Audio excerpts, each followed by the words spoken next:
Hai Sobat Sukses, kembali ketemu dengan saya. Kali ini kita akan bahas topik yang penting buat teman-teman, jadi tonton sampai habis ya. Tentang apa topik hari ini adalah tentang laporan keuangan apa saja yang harus Anda siapkan untuk investor Anda setelah yang satu ini.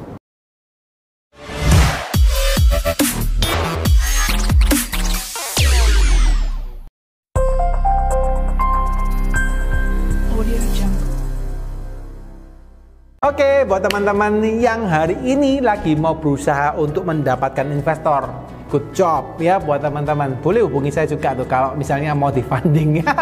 Bercanda ya, tapi saya boleh, ini beneran nih, ngomongnya nggak bercanda sih, harusnya ngomongnya beneran. Kalau teman-teman yang pengen di funding, mau dapat fundingan tapi yang bisnisnya menarik ya, kalau bisnisnya enggak, misalnya yang ya asal-asal buka enggak usah lah ya, tapi kalau yang menarik boleh nih hubungin saya, boleh DM ya, boleh DM di Instagram juga boleh, nanti kita bisa evaluasi bisnis Anda ya. Nah, anyway buat teman-teman yang lagi pengen mendapatkan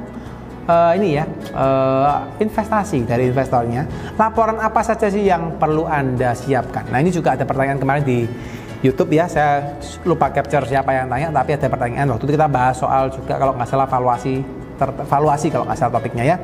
Nah, ini laporan apa saja yang Anda perlu persiapkan untuk investor Anda. Jadi gini guys, sebelum saya ngomong laporan apa yang harus Anda siapkan, Anda harus tahu dulu pandangan ya, pandangan dari kacamata seorang investor ketika melihat usaha Anda. Oke? Jadi Anda jangan asal menawarkan bisnis Anda dari kacamata Anda, dari pandangan Anda. Ini salah besar ya. Banyak bisnis di sana, kalau saya pernah mengassessment gitu ya, dari ratusan bisnis belum tentu satu yang diterima. Ya, dan ini true story ya. Ratusan pengusaha baru, ratusan startup baru yang Anda mau mendapatkan investasi itu belum tentu satu diterima dari ratusan. Ya. Jadi kalian harus benar-benar perhatikan ketika Anda mau menawarkan bisnis Anda harus melihat kacamatanya investor itu melihat apa sih? Ya. Satu, ya saya akan jelaskan satu-satu supaya teman-teman jelas ya. Yang pertama, ya, yang biasanya akan dilihat oleh investor adalah yang pertama adalah apa? Terkait dengan siapa yang akan membawakan perusahaannya, ya. Jadi ketika Anda ingin menawarkan kepada investor, pastikan Anda sendiri siap menjadi seorang CEO, menjadi seorang direktur, menjadi seorang owner daripada bisnis Anda yang baik, yang siap, yang capable ya untuk didanain atau untuk diinvestasikan oleh investor, ya, diberikan investasi oleh investor. Jadi ini satu hal yang paling penting. Ketika misal Anda melakukan pitch deck, Anda melakukan proses presentasi ya, ide bisnis Anda, tapi Anda sendiri tidak meyakinkan, postur Anda tidak ada, ya, profile branding Anda juga tidak ada. Jadi teman-teman juga perlu perhatikan bahwa ketika Anda mau menawarkan bisnis ke investor, Anda juga harus punya profile branding yang baik, ya.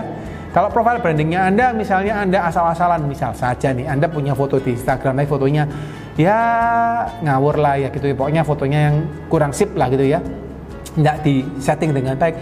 So investor ketika melihat Anda di dalam Instagram, mencari profil Anda, oh ternyata orangnya seperti ini, atau diketik di Google gitu ya, diketik di Google nama Anda, tidak muncul, ya so pasti mereka juga mungkin akan enggan maju lagi. Itu yang pertama. Jadi terkait dengan dulu timnya yang akan melakukan perusahaan ini siapa, ya. Kenapa? Karena Anda tahu investor itu hanya bisa memberi dana, ya. Dia hanya bisa memberikan kalian ide atau memberikan kalian saran, tapi mereka akan mempercayakan usaha ini kepada Anda. Jadi mereka akan berpikir, siapa yang mengerjakan usaha ini? Kalau yang mengerjakan usaha ini orang yang tidak capable, orang yang profesional, orang tidak punya kapabilitas, mereka enggan juga akan maju kepada Anda. Ya, itu yang pertama harus Anda pikirkan. Jadi pertimbangkan dulu profil Anda seperti apa, sudah siap atau tidak. Itu yang pertama. Yang kedua, ketika setelah Anda beres, profil Anda beres, maka yang berikutnya mereka akan lihat apa? Mereka akan lihat rencana bisnis Anda akan membahas atau membuat bisnisnya seperti apa. Bisnis yang akan berjaya di masa depan atau bisnis yang ketinggalan zaman. Ya, jadi kalau Anda membuat bisnis yang sudah old fashion atau bisnis yang sudah lama, sudah yang lampau, sudah banyak pesaingnya, sudah banyak kompetitornya, lebih baik Anda tinggalkan. Kenapa? Karena investor sudah malas gitu ya, mau punya bisnis tapi bisnisnya sudah banyak kompetitor, sudah masuk ke red market, ya, red ocean gitu ya namanya ya, sudah banyak pesaingnya. Mereka juga mikir, wah ngapain saya masuk ke sana? Ya, kalau bisnis itu baru, future ya, bisnisnya jangka panjang, bisnis yang jangka depan, gitu ya. Lalu di blue ocean bisnisnya di Blue Ocean maksudnya juga jarang pemainnya, jarang pesaingnya, mereka akan lebih willing to do, willing to pay, willing to invest gitu ya. Jadi Anda harus pikirkan apakah bisnis Anda berada dalam zona yang pas, zona yang biru atau zona yang merah. Kalau zona merah, tidak perlu Anda lanjutkan. Kalau zona yang biru, nah mungkin Anda bisa lanjutkan. Nah, jadi harus pinggirkan dulu, zona bagus atau zona nggak bagus. Tapi, nah juga perlu diperhatikan. Kadang, teman-temannya saya lihat sebagai teman-teman startup yang baru-baru, kadang-kadang mereka mikir gini, wah saya pengen punya bisnis yang future sekali. Ya. Jadi future-nya terlalu future, gitu ya, terlalu jauh sekali. Boleh enggak? Boleh. Tapi saya sampaikan kepada teman-teman juga, Anda mesti lihat dulu investornya suka yang gimana. Kalau yang sering saya temuin bahwa investor itu kelihatan misalnya terlalu jauh nih, misal nih, Anda pengen punya mobil terbang, ngawur ya, karena sekarang ada mobil listrik gitu ya. Saya pengen punya mobil terbang. Itu kan bagus juga. Mungkin ke depan mungkin saja ya. Nanti Anda lihat kalau video ini dibuat ya. Anda mungkin lihat 10 tahun lagi atau 20 tahun lagi. Mungkin ketika Anda lihat video ini, oh omongannya Pak Dedi benar ya. Tapi tidak ada yang tidak mungkin bahwa mobil terbang itu akan ada. Mungkin akan ada. Ya. Tapi guys, yang perlu Anda pertimbangkan setelah Anda buat mobil terbang, emang infrastrukturnya sudah pas. Emang komponennya sudah ada, emang masyarakat bisa menerima, ya, emang pemerintah sudah siap, ya.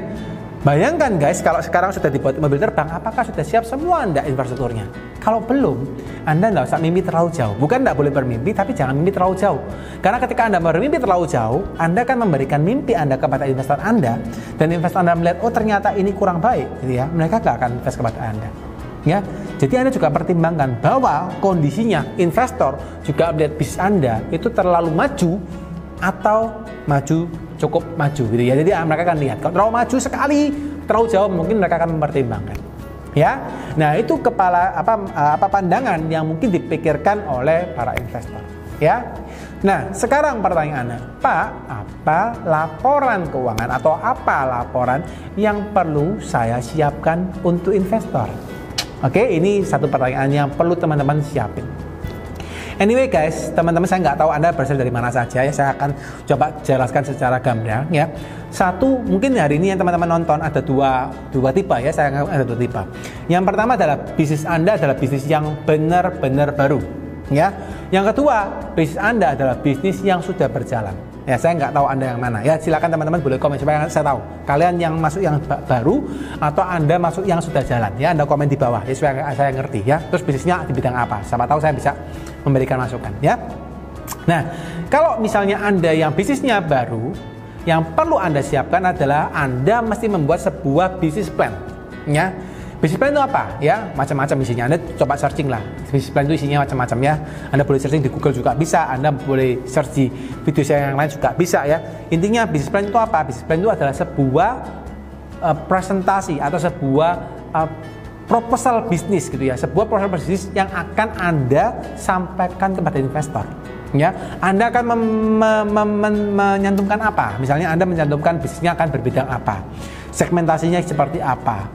Kompetitornya siapa, marketnya seberapa besar, ya.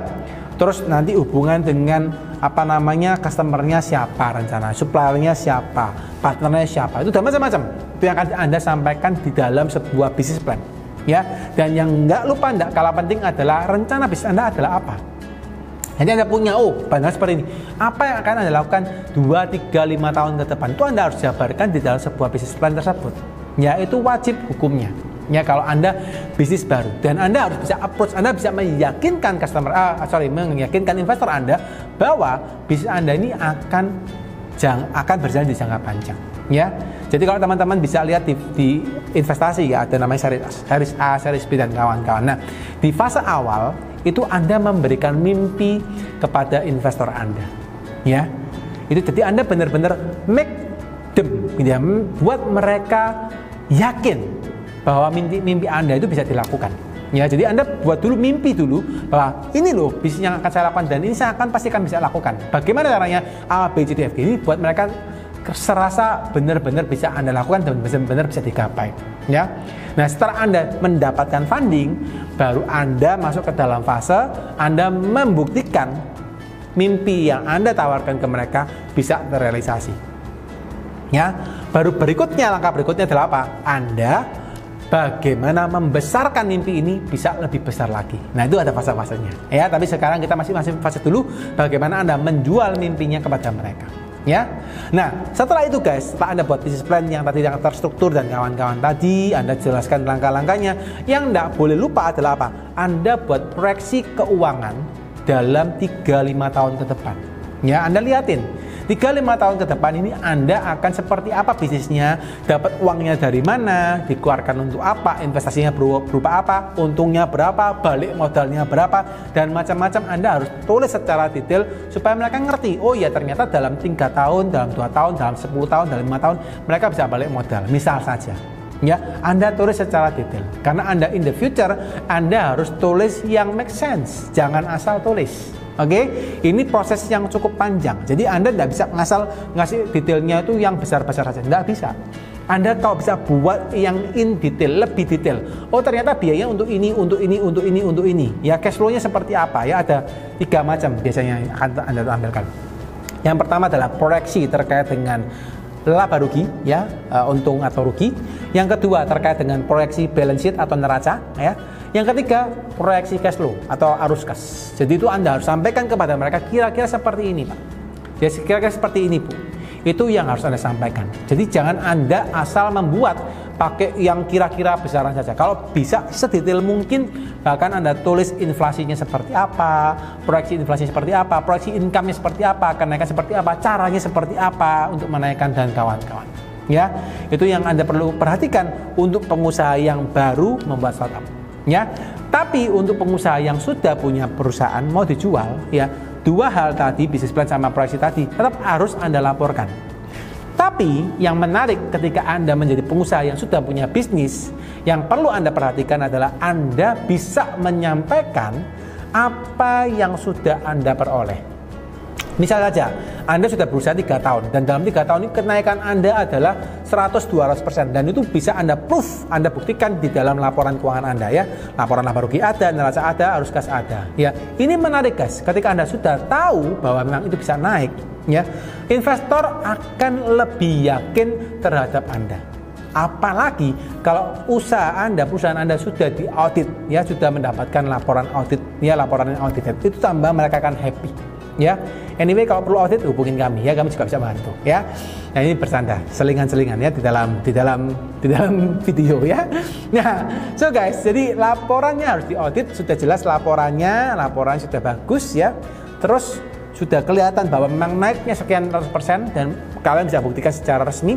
Dan Anda berikan lagi pandangannya ke depan dan Anda jelaskan lagi detailnya, itu akan mempercepat investor untuk bisa investasi di dalam perusahaan Anda dan mereka akan lebih happy. Ya, kurang lebih seperti itu guys penjelasan saya, semoga dapat dipahami buat teman-teman. Bagi yang belum jelas silakan komen di bawah, ya, kita akan berdiskusi di bawah, silakan. Bagi yang pengen dapat respon cepat silakan komen atau follow saya di Instagram, Anda boleh DM saya dan kita akan berdiskusi lebih cepat di Instagram, ya.